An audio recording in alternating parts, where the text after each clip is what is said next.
जैसे हमने गीता में पढ़ रहे हैं कि हमें बताया गया था कि हमें निष्काम कर्म करना चाहिए और अपने कर्तव्य के प्रति जो भी कर्तव्य है उसको निर्वाह करना चाहिए। तो हमारे मन में जब भी कोई भावना आए किसी और मतलब कामना कोई भी उत्पन्न हो तो उसको हम हटाते जाएं कि भाई हमें निष्काम कर्म करना है और अपने कर्तव्य पे लगे रहें। निष्काम कर्म का एक ही मतलब है उसके फल में आसक्ति ना होना। जी, अपने कर्तव्य में मतलब लगे रहें और दूसरे विचार अपने मन में ना आने दें। हाँ, स्वधर्म शब्द कहा इन्होंने यहाँ पे। जी, स्वधर्म में लगे अपने स्वधर्म का पालन करें। तो स्वधर्म शब्द ऐसा है कि वो सबके लिए नियत कर्म जो है वो अलग अलग होंगे। ब्रह्मचारी के लिए अलग होंगे, गृहस्थी के लिए अलग होंगे, वानप्रस्थी के अलग होंगे, सन्यासी के अलग होंगे। जी, तो उसको करते जाएं और जो कर रहे हैं उसके फल के प्रति आसक्ति ना हो। ऐसा नहीं है कि फल क्या आएगा उसके बारे में जानकारी ही नहीं है हमें, बस हम केवल करते जाएं, हमें नहीं पता इसका क्या मिलेगा। ऐसा नहीं है इसका अभिप्राय, बिल्कुल भी उल्टा अर्थ नहीं लेना। ऐसे यदि पता नहीं है तो कुछ भी खाने लगोगे फिर तो उससे रोगी होंगे कि निरोग होंगे, ये तब जब तक विवेक नहीं रहेगा तो फिर तो कुछ भी जो आया खा लिया। ये विवेक तो रहेगा कि हम ब्रह्मचारी हैं तो हमें क्या खाना चाहिए, सात्विक आहार ही लेना चाहिए। पर उसमें जो सात्विक आहार ले रहे हैं उसमें भी आसक्ति नहीं होगी। तो आपका प्रश्न बताओ इसमें। मेरा प्रश्न ये है कि जैसे कि श्री कृष्ण जी ने कहा कि जो बुद्धिमान पुरुष होते हैं उनकी भी इंद्रियां उनके मन को हर लेती हैं अगर वो संयम रखता है तो भी। तो अगर हम निष्काम कर्म करते भी रहें लगातार, लेकिन जब तक वो कह रहे हैं परमात्मा के दर्शन नहीं होते तो उसकी बुद्धि स्थिर नहीं होगी। तो मैं ये कह रहा हूँ कि अगर हम निष्काम कर्म करते रहे तो हमें परमात्मा के दर्शन कैसे होंगे कि वो हम पूरी तरह आसक्ति हट जाए। क्योंकि हमारा चित्त जो है वो स्थिर हो जाएगा। फिर जैसा स्थित प्रज्ञ के बारे में बताया ना कि वो स्थित प्रज्ञ तब कहलाएगा जब उसकी बुद्धि प्रतिष्ठित हो जाएगी, शांत हो जाएगी। और बुद्धि यदि शांत हो जाती है और शुद्ध हो जाती है, दो शर्त हैं बुद्धि की।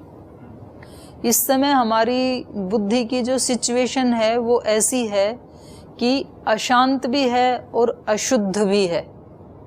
जैसे कहीं किसी थाली में पानी रखा हुआ है और उसमें चंद्रमा का प्रतिबिंब गिरना है, हमें चंद्रमा का दर्शन करना है। और उसका तरीका ये है कि थाली में पानी जो रखा हुआ है उसमें उसका प्रतिबिंब देखा जा सकता है, ऊपर देखना मना है। तो अब जो थाली में या परात में जो पानी है वो पानी हिल भी रहा है और उसमें मिट्टी भी मिली हुई है। तो ये दोनों स्थिति बनी हुई हैं। तो ऐसी स्थिति में हमें चंद्रमा का प्रतिबिंब दिखाई देगा क्या? उसमें नहीं देगा, क्योंकि पानी हिल भी रहा है, गंदा भी है। तो यदि प्रतिबिंब देखना है तो क्या करना पड़ेगा? पानी को साफ भी करना पड़ेगा फिटकरी आदि डाल के, और पानी को स्थिर भी करना पड़ेगा, शांत भी करना पड़ेगा।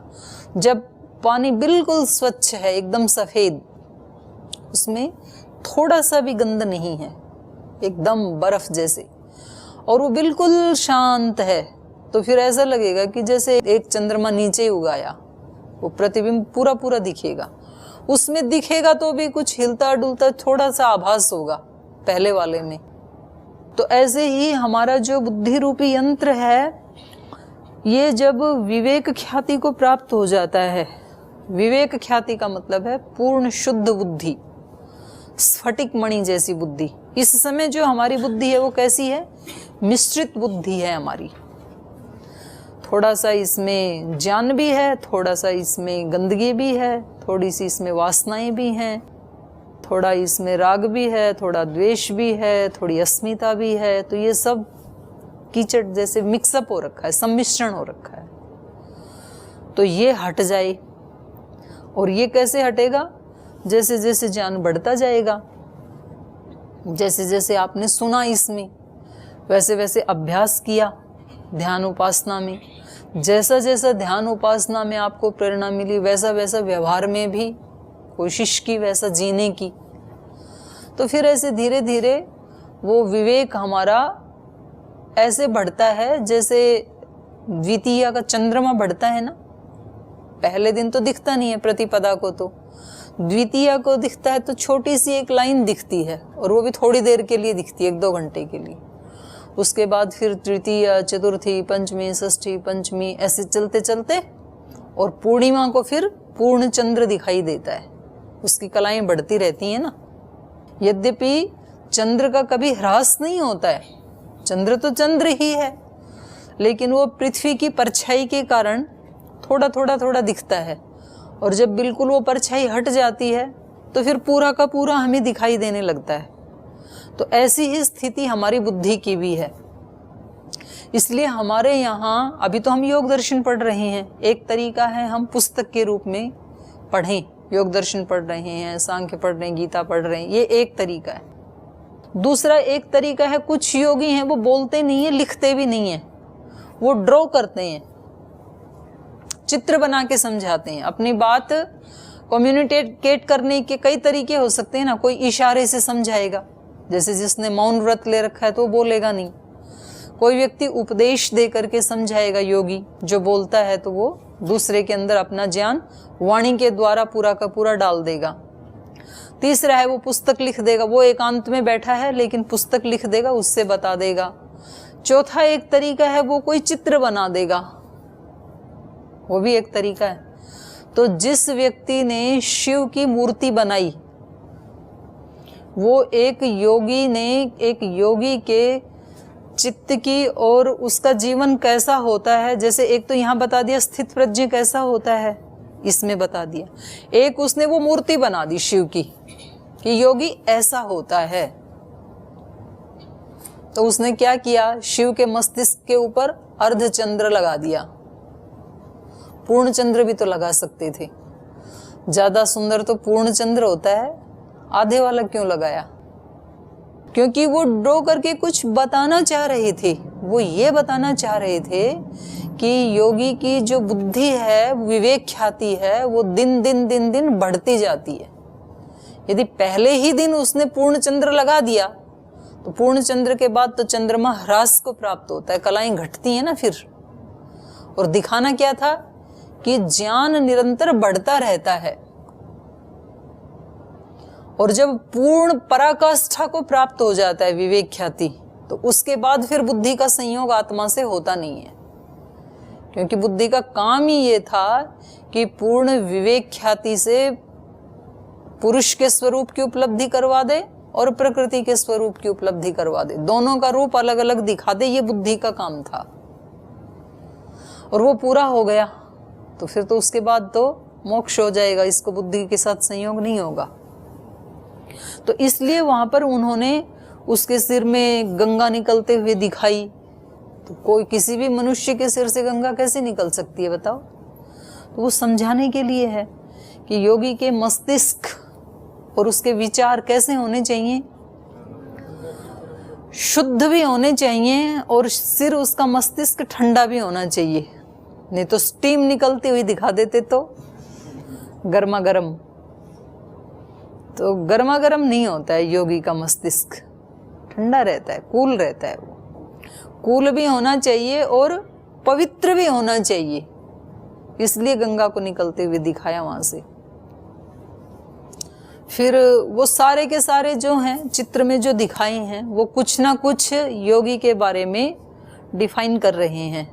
जैसे सर्प दिखा दिया, तो सर्प का मतलब है ये है कि अपनी ही इच्छा से जब प्रतिकूलताएं आ जाती हैं तो उनको भी गले लगा करके शांत बैठे रहना। सर्प किसका प्रतीक है? प्रतिकूलता का। तो सारी अनुकूलताएं मिलेंगी, सदा चंदन का हार मिलेगा ये तो जरूरी नहीं है। तो कभी कभी तो सर्प भी तो मिलेंगे, ज्यादा मिलेंगे, लेकिन योगी क्या करेगा, उसको भी गले लगा लेता है। और सामान्य व्यक्ति क्या करता है, अच्छी अच्छी चीजों को तो गले लगाता है और बुरी बुरी चीजों को फेंक देता है। ये चाहिए, मीठा मीठा चाहिए और कड़वा कड़वा थू, और मीठा मीठा गलप, ऐसे थोड़े नहीं है। तो योगी दोनों में सम रहता है, इन्होंने भी समत्वम कहा। फिर वो जो नंगे रहते हैं या राख लगा के रहते हैं, ये अपरिग्रह का प्रतीक है। जो हम योग दर्शन में पढ़ते हैं तो वो अपरिग्रह का प्रतीक है। फिर जो नीलकंठ दिखाया उनको, नीलाकंठ, तो ये प्रतीक है कि योगी को भी बहुत विष पीना पड़ता है। संसार के लोग बहुत परीक्षाएं लेते हैं जब कोई योग मार्ग में चलता है। वो उस सारे विष को पीता तो है लेकिन नीचे नहीं उतरने देता है, कंठ में ही रोक लेता है। यदि नीचे उतर गया तो सारा डाइजेशन सिस्टम करप्ट होकर के मर जाएगा व्यक्ति। तो लेता जरूर है लेकिन उसको अपने स्वरूप का अंग नहीं बनने देता है उन बुराइयों को। भाई कोई व्यक्ति जब मेरे को गालियां देगा तो उसकी प्रतीति तो होगी मेरे को, ऐसे थोड़ी है कि मैं कोई बेवकूफ हूं मुझे पता ही ना चले, पता तो लगेगा। लेकिन पता लग के उसको सुन करके मुझे अपना अस्तित्व व्यक्तित्व वैसा ही नहीं बनाना है विषैला कि ये कह रहे हैं तो ठीक है मैं तो ऐसा ही हूँ फिर, और फिर मैं लग जाऊं प्रूव करने में कि मैं ऐसा नहीं हूँ, फिर उल्टी करने लगूं। तो वो सारे के सारे जो है वो समझाने के लिए हैं वहां पर, जो भी वहां पे दिखाया है। अब हम उसको ना समझ करके और केवल उस चित्र को लेके बैठे हुए हैं। मतलब जो इसमें बताया है वैसा ना करके, और हम पुस्तक का ही पाठ किए जा रहे हैं। गीता जी का पाठ सुबह सुबह उठ करके करते हैं कुछ लोग, और वर्षों से किए जा रहे हैं, 10 साल से 15 साल से, लेकिन जीवन में निष्कामता तो आई नहीं, जीवन में समत्व तो आया नहीं, जीवन में स्थित प्रज्ञता तो आई नहीं। बुद्धि तो वैसे ही डोल रही है अभी भी।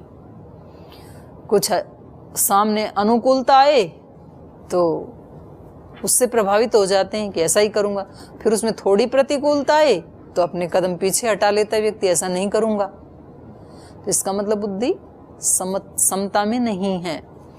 तो यहाँ इन्होंने कहा कि जैसा हमने बताया है अपनी इंद्रियों को वश में करके और दिन दिन वैसा आचरण व्यवहार करके, हमारे आचरण व्यवहार के 2 पक्ष श्रद्धेय स्वामी जी महाराज बताते हैं। एक छोटी सी अपनी बुकलेट भी है, व्यवहार काल का योग, साधना काल का योग। तो हम योगस्थ तो हैं, पर योगस्थ में भी 2 पार्ट हैं। एक तो साधना काल का योग है जिसमें आप प्राणायाम करते हैं, ध्यान करते हैं, समाधि के लिए प्रयास करते हैं, एक वो पक्ष। एक है सुबह से शाम तक जो व्यवहार करते हैं। तो उस समय आपका व्यवहार कैसा होता है, समता से युक्त होता है या जैसी सिचुएशन आई वैसे हम हो गए, तो ये विषमता हो गई ना। तो विषमता से युक्त होता है या समता से युक्त होता है, ये अपनी चेकिंग करनी होती है हमें सुबह से शाम तक। जैसे एक पुष्प है, फूल है, जैसे ये फूल है तो इसको हमने यहाँ रखा है तो भी इसका स्वरूप ऐसा है, और इस फूल को यदि हम देवता की मूर्त पे चढ़ा दें तो भी इसका स्वरूप यही रहेगा, चेंज नहीं होगा। और इसी फूल को यदि मैं किसी डेड बॉडी पे, उस पे भी तो चढ़ाए जाते हैं ना फूल, उस पे चढ़ा दूं तो ऐसा ही रहेगा। मतलब ये इसमें कोई चेंज नहीं आएगा, इसका अपना जो स्वरूप है ये कभी भी अपनी ओरिजिनलिटी को नहीं छोड़ता है फूल। ऐसे ही जो योगी होते हैं वो कभी अपनी निजता को नहीं छोड़ते हैं। और ये पता कैसे लगेगा, ये व्यवहार में लगेगा। और पता किसको लगेगा, मुझे ही लगेगा, दूसरे को तो नहीं लगेगा। हो सकता है कि दूसरों के सामने तो मैं हमेशा स्माइल करूं, कुछ ऐसे प्रोफेशंस ही हैं आजकल, तो एयर होस्टेस हैं, जो अपने जीवन बीमा वाले हैं, आप कितना भी उनको डांटो लेकिन उनको कभी भी गुस्सा नहीं आएगा, रिएक्ट नहीं करते हैं, क्योंकि उनको तो ट्रेनिंग दी गई है वो। और वो वैसी ट्रेनिंग किसके लिए करते हैं, पैसे के लिए। क्यों करते हैं वो ऐसा, सैलरी मिलेगी उनको, उनकी तो सैलरी ही उसके लिए है। यदि उन्होंने परफॉर्मेंस ठीक नहीं की तो उनकी सैलरी कट जाएगी। तो जब चंद पैसों के लिए कोई व्यक्ति अपने आप को स्टेबल रख सकता है तो ये तो कितना बड़ा धन मिलने वाला है इस व्यक्ति को, योगी को, साधक को, उसका तो कोई कीमत ही नहीं आंक सकते। उसके लिए ये व्यक्ति अपने आप को स्टेबल क्यों नहीं रख सकता है, रख सकता है, बशर्ते कि इसने ऐसा तय किया हो कि मुझे ऐसा ही आचरण व्यवहार करना है, बाहर वाला बेशक मर्जी जैसा करे लेकिन मुझे अपना कैसा रखना है, अपनी निजता में रहने वाला, ऐसा ही रखना है मेरे को। वो कितनी बार आपको फोन करते हैं बीमा वाले, और कभी आपको एक बार फोन करेंगे, फिर 2 बार करेंगे, फिर तीसरी बार आप डांट देंगे, आपको कितनी बार बोला, बार बार हमारे को फोन मत किया करो, हमें नहीं चाहिए कोई आपकी स्कीम, अभी मैं बिजी हूँ, अभी मैं क्लास में हूँ। तो बोलते हैं ओके सर, आप शाम को कब घर आ जाते हैं, मैं शाम को आपसे बात करूं। मतलब वो हार नहीं मानते और वो रिएक्ट नहीं करते। तो ऐसे ही ये साधक भी, इसके 2 योग के पक्ष हैं, साधना काल का योग, व्यवहार काल का योग। और उसमें ये जितना जितना अपने आप को स्टेबल रख पाता है, ये 2 चीजों पे निर्भर करता है, एक पीछे के संस्कार, एक इस समय का पुरुषार्थ।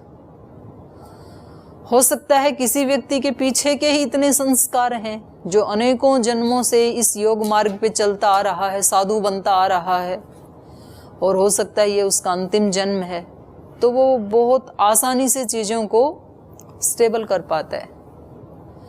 और हो सकता है कि किसी के 2-4 जन्म ही बीते हैं अभी, और उसकी सामर्थ्य अभी थोड़ी कम है, तो फिर वो इस समय अपना पुरुषार्थ बढ़ा देता है कि अगर ये व्यक्ति इसके लिए 1 घंटा करता है तो मैं इसके लिए 3 घंटे लगाऊंगा। जैसे मान लो किसी को जन्म से ही बहुत अच्छी हेल्थ मिलती है, तो वो आधा घंटा भी थोड़ा एक्सरसाइज प्राणायाम करें तो उनका शरीर ठीक ही चलता है, कोई ज़्यादा उनको पुरुषार्थ करने की आवश्यकता नहीं है। और एक व्यक्ति ऐसा है कि बेचारे को जन्म से थोड़ा वीक शरीर मिला है, तो अब इसको क्या करना है स्वस्थ रहने के लिए, अब इसको आधे घंटे की बजाय 2 घंटा योगाभ्यास करना पड़ेगा, व्यायाम प्राणायाम करना पड़ेगा, ध्यान करना पड़ेगा, आहार का ख्याल रखना पड़ेगा। तो ये अपने पुरुषार्थ को बढ़ा देगा, पुरुषार्थ को बढ़ा देगा, तो इसको भी आरोग्य मिल जाएगा, उसी की तरह ये भी आरोग्य को प्राप्त कर लेगा। तो एटलीस्ट प्राप्त हमें ही करना है, और हम जितनी सामर्थ्य इसमें लगा सकते हैं, एक दिन में नहीं होगा ये। इसीलिए तो वहां पे चंद्रमा द्वितीया का लगाया ना, विवेक ख्याति अविप्लवा योग दर्शन में सूत्र आया है। विवेक ख्याति हो जाती है हमें, लेकिन वो विवेक ख्याति कैसी हो जाती है, अविप्लव नहीं हो पाती, विप्लव होती है। विप्लव माने हिलने डुलने वाली। ज्ञान हो जाता है लेकिन वो ज्ञान फिर भूल जाते हैं हम। अभी कक्षा में हमने सुना, फिर बाहर जाके कोई ऐसी सिचुएशन सामने आई तो हम भूल गए फिर। तो मतलब यहाँ तो विवेक हुआ, वहां जाके फिर वो कट हो गया। तो क्या करना है, तब तक ये ज्ञान बढ़ता जाएगा जब तक कि ऐसी स्थिति ना आ जाए कि जब वो हिलेगा ही नहीं। एक ऐसी भी स्थिति होती है ना बुद्धि की कि वहां पर फिर वो व्यक्ति को पक्का हो जाता है। जैसे हमारी जहर के बारे में बुद्धि इतनी परिपक्व हो रखी है कि हम एक बार भी गलती नहीं करते हैं जीवन में, कि हम कभी खा लें कभी ना खाएं, कभी कहें कि नहीं विषय में नहीं खाऊंगा और कभी कभी थोड़ा चख लें, ऐसा थोड़ी होता है। एक बार भी नहीं खाएंगे क्योंकि हमें पता है इसको खाया और जीवन समाप्त हुआ, तो एक बार भी नहीं करेंगे। ऐसी ही समझ फिर हमें इन सभी विषयों के प्रति आती जाती है योगी को, कि मैंने एक बार भी रिएक्ट किया तो मेरा नुकसान हो जाएगा। तो सबसे पहले वो स्थूल चीज़ों से बचाता है अपने आप को, कि ठीक है बाहर थोड़ी सी हानि होगी पर अंदर के तो मेरा प्रॉफिट हो रहा है ना, मैं नहीं बोलूँगा, उसको स्वीकार कर लूँगा। कभी कभी झुकना ज़्यादा हमारे लिए बेनिफिशियल होता है, हम झुक जाते हैं ना, वो ठीक है, और वो टकरा होता है उसमें हमारा ज़्यादा नुकसान होता है। तो झुक जाओ, कभी कभी बड़े होते हुए भी झुक जाओ, कोई दिक्कत नहीं है, उसमें अपना फायदा है। तो ऐसे करते करते और फिर हमारी इन सब विषयों में भी पहले तो हमने बाहर से इंटेंगल होना खत्म किया, उलझना बंद किया दूसरों के साथ, फिर हमने अंदर से भी सोचना बंद किया। स्थिति क्या होती है व्यक्ति की, बाहर से तो छोड़ दिया बोलना, पहले उल्टा बोलते थे, 5, 7, 10 सुना देते थे, कोई एक सुनाई तो। अब बताया कि आपको बोलना नहीं है तो बोलना तो बंद कर दिया, लेकिन अंदर अंदर चल रहा है।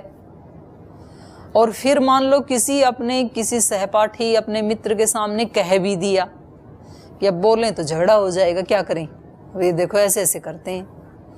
तो फिर हम कहते हैं कि मैंने आपको कह तो दिया लेकिन आप कहना मत, वहाँ पे आपको तो बता दिया लेकिन आप किसी के सामने इसकी चर्चा ना करना। अब आपको सोचने की आवश्यकता है कि यदि ये विचार दूसरों के सामने कहने योग्य नहीं है, इसका मतलब मैं ये मान रहा हूं कि ये विचार ठीक नहीं है। कहने योग्य होते तो मैं कहता कि खूब प्रचार करना इनका। जब मैं ये मान रहा हूं कि उनसे कहना मत, तो जब ये विचार किसी के साथ शेयर करने योग्य नहीं है, तो ये विचार मेरे साथ भी शेयर करने योग्य नहीं है, मेरे अंदर भी उठाने योग्य नहीं है। फिर ये अगर ये बाहर झगड़ा खड़ा कर सकते हैं तो ये अंदर भी नुकसान ही करेंगे फिर।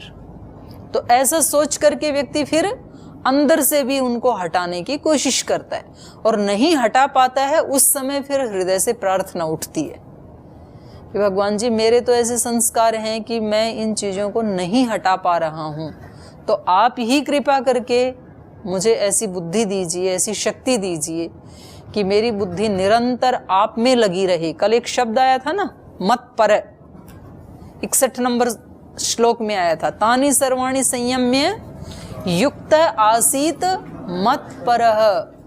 मुझ परायण हो जा, मुझ परायण हो जा माने ब्रह्म परायण हो जा, ईश परायण हो जा।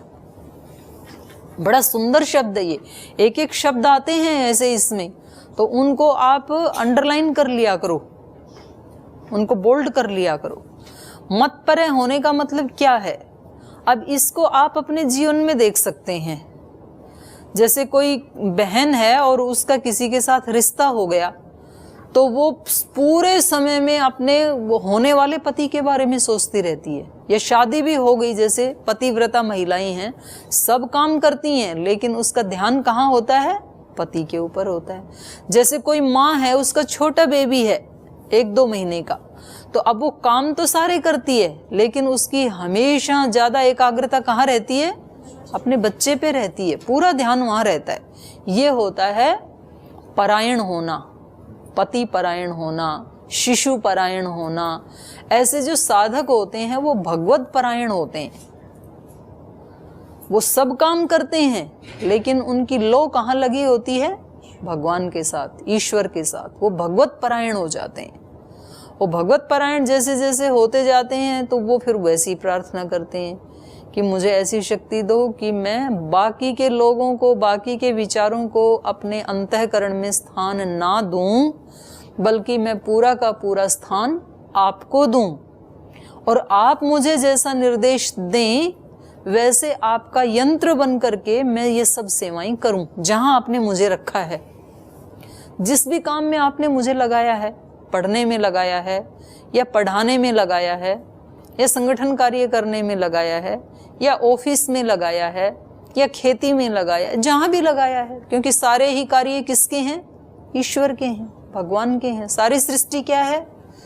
ईश्वर का ही विश्वमय रूप है। तो उसमें कोई काम छोटा बड़ा, अच्छा बुरा ऐसा नहीं है। जहां भी मेरी ड्यूटी लगी है उसको मैं आपका यंत्र बन करके, आपकी शक्ति से, आपके परायण होकर के करता रहूं।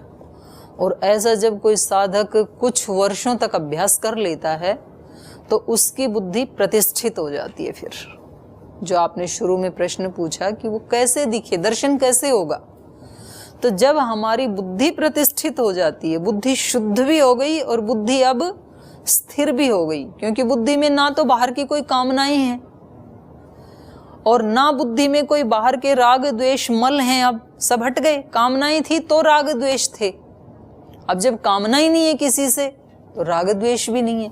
तो अब बुद्धि कैसी है साधक की? स्थिर भी है और शांत भी है। और इस बुद्धि की स्थिति का नाम ही है विवेक ख्याति। वो जो हमने बताया था ना, परात में सफेद पानी, बर्फ जैसा, ये स्थिति अब बुद्धि की हो गई है। तो अब इस बुद्धि में आत्मा का प्रतिबिंब और परमात्मा का प्रतिबिंब बिल्कुल स्पष्ट दिखाई देता है साधक को, उसमें कोई डाउट नहीं होता है उसको।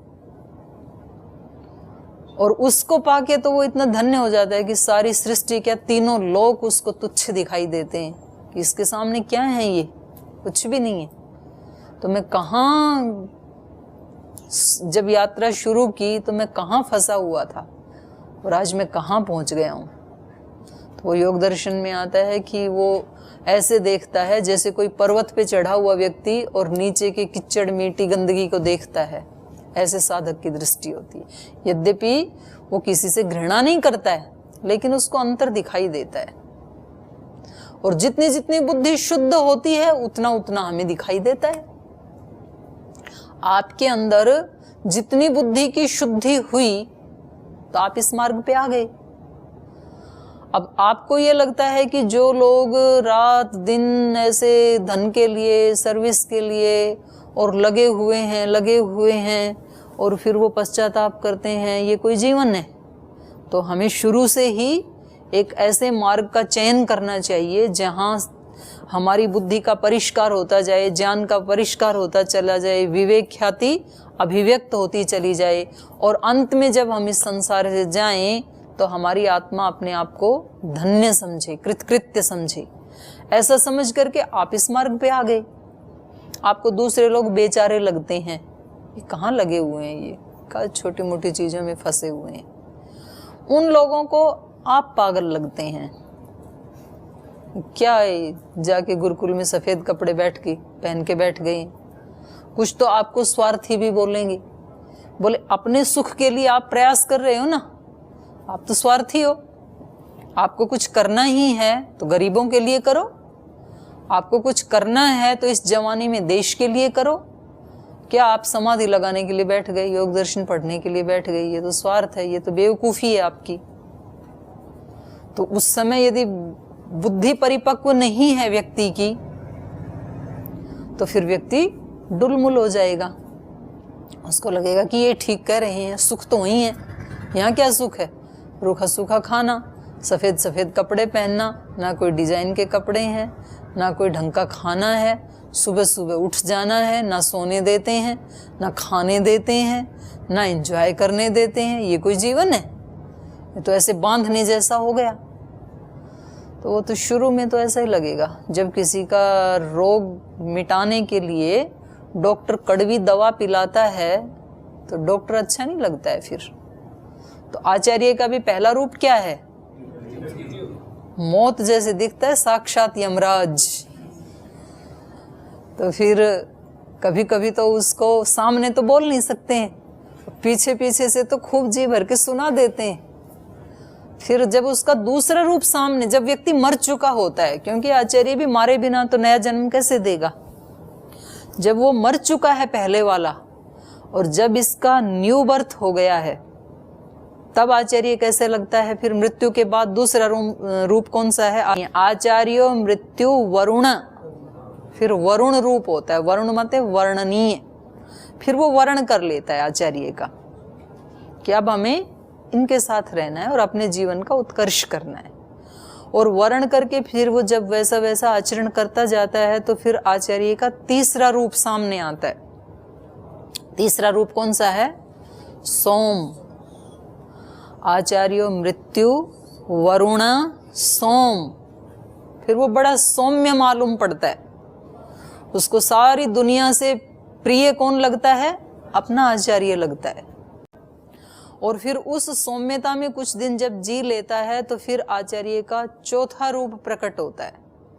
चौथा रूप है औषधि। फिर वो दर्द की दवा जैसे दिखने लगता है। जैसे किसी रोगी के लिए दवा होती है ना, ऐसे उसको आचार्य लगता है कि ये तो मेरे लिए एक दवा जैसा है। अगर आचार्य नहीं तो फिर मेरा आगे यात्रा पूरी नहीं हो पाएगी।